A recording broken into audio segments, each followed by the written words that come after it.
প্ৰথম কথা হ'ল বিশ্ববৰেণ্য শিল্পী ডক্টৰ ভূপেন হাজৰিকা আচলতে ভাৰত ৰত্ন ডক্টৰ ভূপেন হাজৰিকা আজি পৃথিৱীত যিহেতু পৃথিৱী বিখ্যাত আমাৰ অসমৰ এজন মহান শিল্পী আৰু তাৰ আদৰ্শ আৰু গীতৰ কলিত আচলতে লিখা আছে যে মানুহে মানুহৰ বাবে যদিও কোনো নাভাবে ভাবিব কোৱা সমানে আৰু আমাৰ প্ৰথম কথাটো হ'ল বৃহত্তৰ মৌমাৰী যুৱ সমাজ এনেকুৱা এটা অনুষ্ঠান যিটো অনুষ্ঠান আমি আদৰালি মানুহৰ বাবে আৰু মানুহৰ বিপদ আপদত আচলতে কাম কৰি যোৱা এটা বেচৰকাৰী প্ৰতিষ্ঠান আৰু এই অনুষ্ঠানটো আচলতে আমি প্ৰতি বছৰে ডক্টৰ ভূপেন হাজৰিকাৰ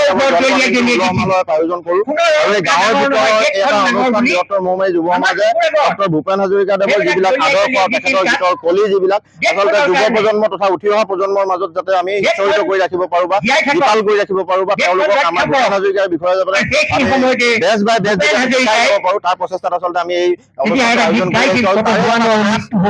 এইবাৰো আমি ৯৮ সংখ্যক জন্মদিনটো পালন কৰিছোঁ আৰু এই জন্মদিনটোত আচলতে আমি খুব গৌৰৱ অনুভৱ কৰোঁ যে আমি ডক্টৰ ভূপেন হাজৰিকাদেৱৰ শিল্পী এজনক এনেদৰে এজন মহান শিল্পীক আচলতে আমি আমাৰ শিল্পী হিচাপে পাবৰ কাৰণে অসমৰ সম্পদ হিচাপে পাবৰ কাৰণে আচলতে আমি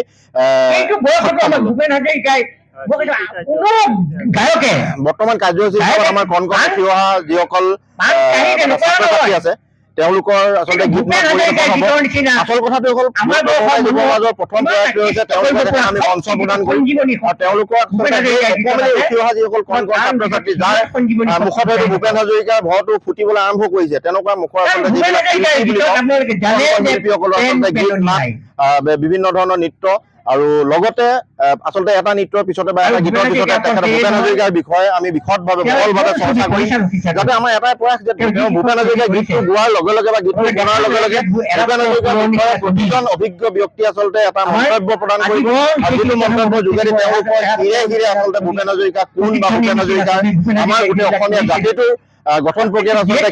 অৱদান আছে গোটেই কথাখিনি আচলতে সোমাই পৰিব সেইটো এটা প্ৰয়াস আৰু তেনেধৰণে আচলতে আমাৰ অনুষ্ঠানটো আগবঢ়াই লৈ যোৱা এটা প্ৰয়াস।